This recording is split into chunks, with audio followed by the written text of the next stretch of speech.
and of the country that they should. You know Jerry Coyne? Yes. From Chicago. He was Yes. on this program not too long ago during a week-long series on religion and God that we did. I want to play you a little clip from an excerpt from one of those discussions we had. This is Dennis Lamoureux, who's from the University of Alberta in Western Canada, who says he is both religious and, like Jerry Coyne, an evolutionary biologist. Well, there are lots of them, yeah. Lots of them? Well, we have one of them on. Roll tape, please, Michael. Let's see.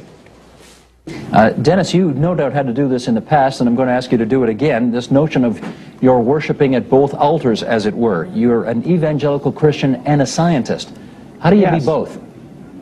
How do I do both? Is I basically, as I described, when I do science, I'm in the lab with Jerry, and we'll come away with the science. Now, if Jim wants to make a comment that sensible people, and please note the rhetoric in that, there are many sensible people that think God is behind the evolutionary process. So I think rhetoric like that isn't helpful.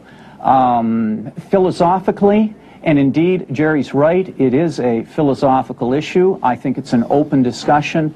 And so when I step away from the laboratory, I am now playing, if you wish, another language game in terms of, is God behind the process? And at the same time, if I make the statement God is not behind the process, remember, that's not a scientific statement, but that indeed is a philosophical statement. Understood. So we're in the realm of philosophy here. Dennis Lamoureux from the University of Alberta. Why can't science and religion coexist?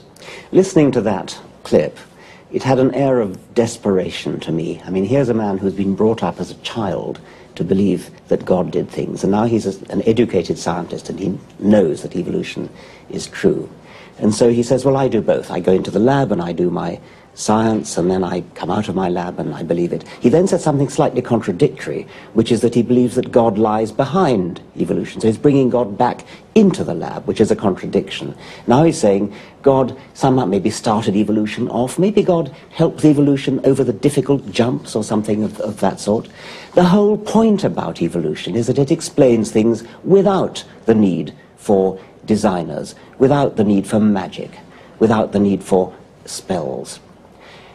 If you take on board what Darwinian natural selection really does for human understanding, what it does is it explains how you get from primeval simplicity, which is easy to understand, just chemistry, how you get from there to the prodigies of complexity which we see in ourselves, in trees, in wallabies, in all living things.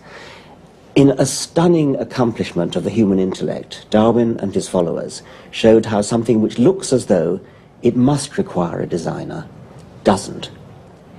And that's a beautiful piece of explanation. It's a beautiful, a wonderful, elegant achievement of the human intellect. Do you think that makes him... To suddenly go from that and say, oh, well, God was there too, that's superfluous, it's gratuitous, and I think fundamentally it's intellectually cowardly. Does it make him less of a scientist to say that? I honestly think it does, but I have to admit that there are some very good scientists who, on their days when they're doing science and thinking seriously about science, they do excellent science, and maybe he's one of them.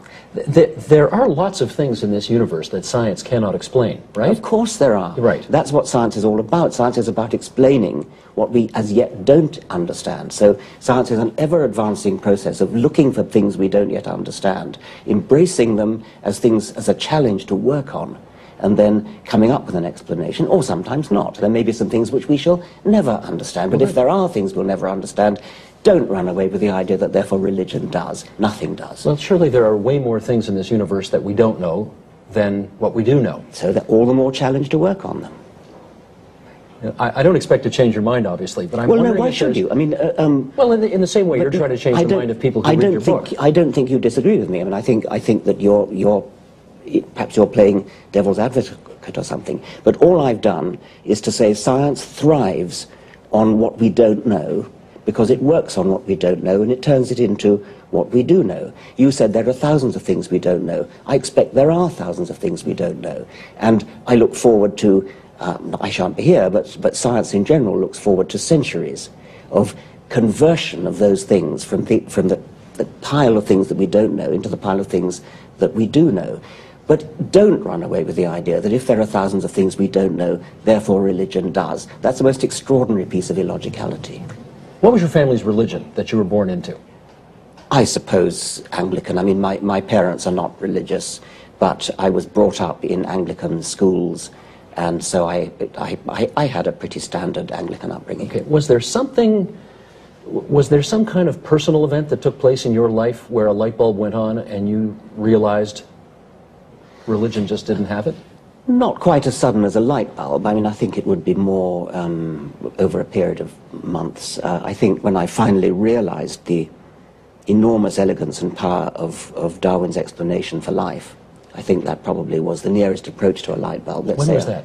About 15 or 16. Age 15 or 16? Age 15 so it's or 16. It's a long time that you've been at this atheism thing then, if I can put it that way. All my adult life. And you've never had second thoughts? Well, how could one? I mean, I never had second thoughts about the particular God of the Jews and Christians. I would be very ready to entertain second thoughts that there might be some sort of thing that I'd never dreamed of.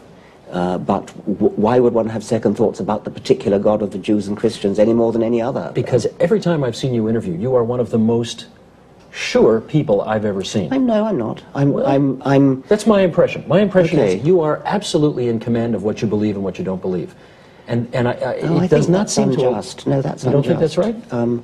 Well, insofar as I'm very ready to change my mind if evidence comes along, it would be, the words you've just uttered would be appropriate to somebody who has faith which can never be changed. And there are some. I mean, there are people who said, I mean, I've quoted one in The God Delusion, somebody who said that if all the evidence in the world was against what I believe in, which happened to be creationism, I would still be a creationist because that is what the scriptures say. Now, that really is unshakable belief. I'm not unshakable. You could shake me with evidence any day you like if you could find any.